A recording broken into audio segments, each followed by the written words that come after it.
ជាមួយខ្ញុំបានមីស្ទ័រហួរថ្ងៃនេះគឺខ្ញុំចង់បង្ហាញនៅផលិតផលមួយថ្មីប្រអប់វាប្រហែលជាធំជាងអាមុនឆ្ងាយបាទធំខ្លាំងហ្មងចឹងអ្នកនរនេះចង់ដឹងថាវាជាប្រភេទ model អីហ៎ចឹងឥឡូវយើងប្រាប់ model តែម្ដងទៅកុំឲ្យខាតពេលយូរគឺប្រភេទ GX 701 GWR បាទមាន R នៅក្នុងទៀតហើយលេខកូដដែលចូលមកក្នុងស្រុកខ្មែរយើងគឺ AG 121T អញ្ចឹង laptop មួយនេះគឺជាប្រភេទពួក CPU S ដែលវាបំពាក់ទៅដោយកញ្ចក់បើនិយាយធំហ្មងនេះគឺជា new technology របស់ខាង ASUS តែម្ដងគឺកញ្ចក់វាload ដល់រហូតដល់ 300Hz បាទខ្ញុំមិនដឹងថា 300Hz ហ្នឹងគឺវារបៀបម៉េចទេ smooth របៀបម៉េចគឺអត់ទាន់បានតេស្តអត់ទាន់បានដឹងទេហើយក្រុមហ៊ុនគាត់ទើបតែផ្ញើមកឲ្យខាង VTech អញ្ចឹងប្រអប់នេះគឺគាត់ក្រុមហ៊ុនគាត់បានហែកហើយអញ្ចឹងខ្ញុំអត់បានហែកទេយកមកពីគាត់មិនគាត់បិទស្កត់នេះបិទស្កត់សអញ្ចឹងខ្ញុំអត់បានហែកទេអញ្ចឹងចង់ឲ្យគ្នាយើងភ្ញាក់ផ្អើលហើយជាមួយនឹងខ្ញុំក៏ភ្ញាក់ផ្អើលខ្លួនឯងព្រោះថាកុំឲ្យថាអូខ្ញុំហែកហើយមកធ្វើភ្ញាក់ផ្អើលវាអត់តំណងអញ្ចឹងខ្ញុំអត់បានហែកទេស្មត់ក៏បានដែរអញ្ចឹងកុំឲ្យខាតពេលយូរយើងទៅតាមដានការអានបោះរបស់គ្នាតែជាដំបូងមុននឹងអានបោះខ្ញុំចង់ប្រមើលមើលសិនថាតើមានកន្លែងណាខុសបាទអ្វីដែលខ្ញុំឃើញខុសគឺកន្លែងនេះអញ្ចឹងជាធម្មតាពួក ASUS ដែលមាននៅលើប្រអប់ខ្មៅខាងក្រៅនេះគឺអត់ដែលបិទ switch នៅខាងក្រៅហ្នឹងទេពីច្រើនគឺបិទនៅក្នុងប្រអប់ខាងក្នុងអញ្ចឹងGX 701 GWR នេះគឺបិទនៅខាងក្រៅតែម្ដងអញ្ចឹង switch របស់វាខ្ញុំនឹងប្រាប់អ្នកនរគ្នាតែម្ដងព្រោះថាអ្នកខ្លះក៏ចង់ដឹងហើយថា switch វាមិនមែនម៉េចអញ្ចឹងគឺវាបំពាក់ទៅដោយ CPU Core i7 ចំនួនទី9 9750H RAM របស់វា 610G on board អញ្ចឹងមានន័យថា RAM ហ្នឹងគឺយើងអាចផ្លាស់ប្ដូរបានទេគឺវាបំពាក់ជាប់ទៅលើ motherboard ហ្មងតែវាមាន slot RAM មួយទៀតសម្រាប់ឲ្យយើងថែមអញ្ចឹង laptop នេះអាច upgrade ឡើងដល់ 32G ហើយ SSD របស់វា wow គឺ 1T PCIe ហ្មងអញ្ចឹងអស់កង្វល់រឿងអានេះតូចអានេះតាក់ PCIe 1T ទៀតហើយវាដាក់ VRAM 8G អញ្ចឹងមានន័យថា RTX 2078G ហើយដែលខ្ញុំដឹងគឺវាបញ្ចប់តែកន្ទុយ W អញ្ចឹងពួក laptop ASUS វាមានកន្លែងចំណាំកូដរបស់វាអញ្ចឹងកន្ទុយ W ហ្នឹងគឺតំណាងឲ្យ RTX 2070អញ្ចឹងខ្ញុំនឹងធ្វើវីដេអូមួយទាក់ទងជាមួយការប្រាប់ទៅលើអត្ថន័យASUS លេខ model វាតើវាមានអត្ថន័យវាម៉េចអញ្ចឹងចាំតាមដានជាមួយខ្ញុំបាទនៅវីដេអូក្រោយអូខេចឹងអានេះ keyboard language វាជាប្រភេទ UA International ហើយក្នុងហ្នឹងវាដាក់តែ base ហើយនឹង mouse ទៅលេខធំចឹងមានន័យថាវា free មានកាបូប21 mouse តែបើ free mouse មួយកាបូបមិនបានកេះធំម៉ែWhy អញ្ចឹងយើងអត់ដឹងខ្ញុំអត់ដឹងតាមអ្នកទាំងអស់គ្នាថាតើវា free តែពីរហ្នឹងឬក៏មានលើសពីហ្នឹងតោះព្រោះថានេះគេហែកហើយខ្ញុំហែកតែសបកទៅបានហើយមិនបាច់ក្បិតបាត់អីក៏បានបាទហើយអូខេអញ្ចឹងជាដំបូងអបឲ្យឲ្យគ្នាយើងមើលតែម្ដងបាទកន្លែងនេះប្រឡោះតែទេអត់មានអីទេទីថាច្រឡំបើមកស៊ីគ្រឿងស៊ីអីអត់មានទេអញ្ចឹងនេះគឺជាកាបូបរបស់វា7ដល់អីដូចពួករ៉ុកស្រីធម្មតាទេនេះប្រអប់មកងុយខលលើកទាំងអូខេអញ្ចឹងនេះគឺជាប្រអប់ laptop ហ្នឹងហើយ wow workshop premium មែនទេហើយនេះគឺជាកាសអញ្ចឹងអស់ហើយណាអស់ហើយអូខេអញ្ចឹងអានេះ accessory របស់វាអ្វីដែលខ្ញុំចង់បើកមុនគេគឺអ្វីនេះតែក្នុងហ្នឹងគឺជាអ្វីទាយហ្មង adapter មានន័យថា adapter អូមានម៉ៅមួយទៀតបាទនេះគឺជាម៉ៅ Gladiator 2 adapter របស់វាអូ adapter របស់វាធំបាទមានខ្សែ power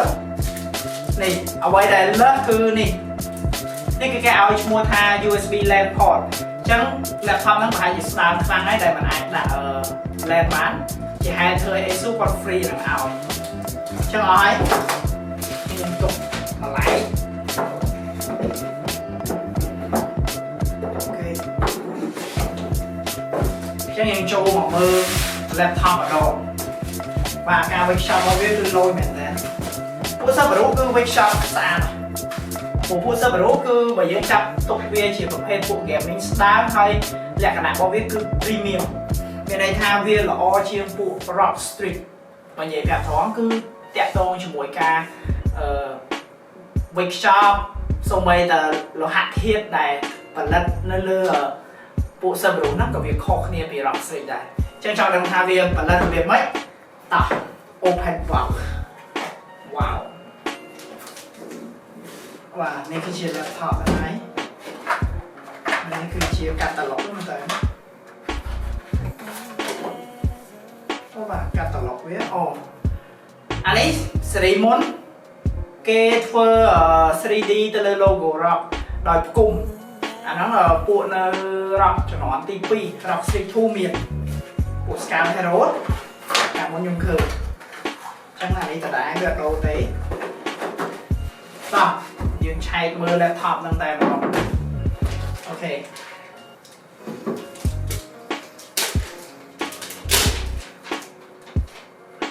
អូយបិទកបិតម្លេះនោះបាទចឹងមានគ្នាយើងឆ្នាំមុនគាត់បានមក pre-order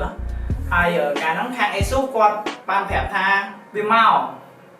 តែចុងក្រោយខាង ASUS គាត់ប្រាប់ថាដោយសារតែវត្ថុធាតុដើមផលិត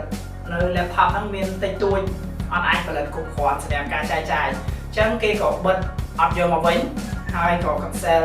ទៅលើ model ហ្នឹងមួយចូលក្នុងស្រុកខ្មែរអញ្ចឹងឆ្នាំនេះបើសិនជាគាត់អ្នកចាំបាទគាត់អាចមកទិញឡើងវិញហើយលើកនេះគឺគេដូរនៅជំនាន់ថ្មីហើយកញ្ចក់វាខ្ញុំលើកពីខាង ASUS ថាវា 300Hz អញ្ចឹងយើងបើកមកនេះវ៉ាវអ្វីដែលអស្ចារ្យមួយទៀតស៊ូមមើលយ៉ាអស្ចារ្យមួយទៀតគឺជាអ្វីគឺកញ្ចក់របស់វា 300Hz ហើយប្រើប្រាស់ដោយពួក G-Syn តាក់ទងជាមួយនឹង Nvidia វាបំពាក់ទៅដោយ Nvidia G-Syn ទៀតតែឥឡូវយើងឃើញនៅលើ Rock Street ពួកយើងឥឡូវលែងមាន G-Syn ហើយអញ្ចឹង laptop GX 701នេះនៅតែរក្សានៅបច្ចេកវិទ្យា G-Syn នេះដដែលបាទហើយយ៉ាមើលការ design របស់វាអស្ចារ្យមែនទែនស្អាត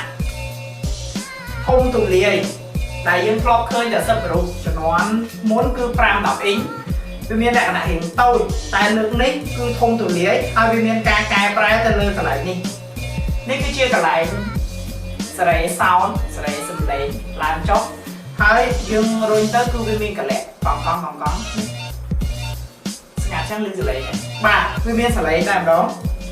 ហើយ logo មួយនេះគឺយើងបើកចេញអត់អូខេ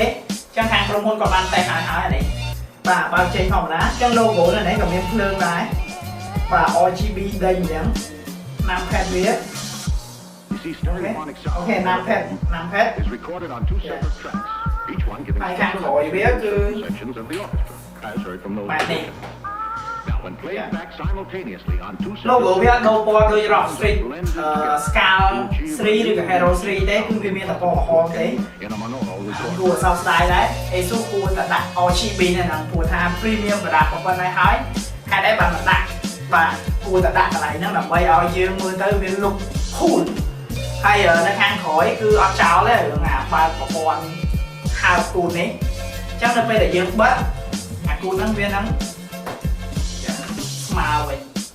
ពេលយើងបើកបាទវានឹងហើបឡើងលើអូតូម៉ាទិកអញ្ចឹងនេះគឺជារូបរាងរបស់ GX 701អូខេអញ្ចឹងថ្ងៃហ្នឹងចង់បង្ហាញគ្នាយើងតែប៉ុណ្្នឹងទេហើយចង់ដឹងតាក់ទងជាមួយនឹងការ testing លំអិតតាក់ទងជាមួយការ review អញ្ចឹងក្រុមការងារ VTech នឹងធ្វើការ review ទៅលើ laptop មួយនេះក្នុងពេលឆាប់ៗអញ្ចឹងសូមអ្នកទាំងអស់គ្នាមេត្តាតាមដានហើយសូមទោសសម្រាប់កាយវិការឬក៏ពាក្យសម្ដីណាមិនសមរម្យអ្នកទាំងអស់គ្នាកុំប្រកាន់អរគុណសម្រាប់ការតាមដានជួបគ្នាក្នុងវីដេអូក្រោយជាមួយខ្ញុំបាទ Mr. M.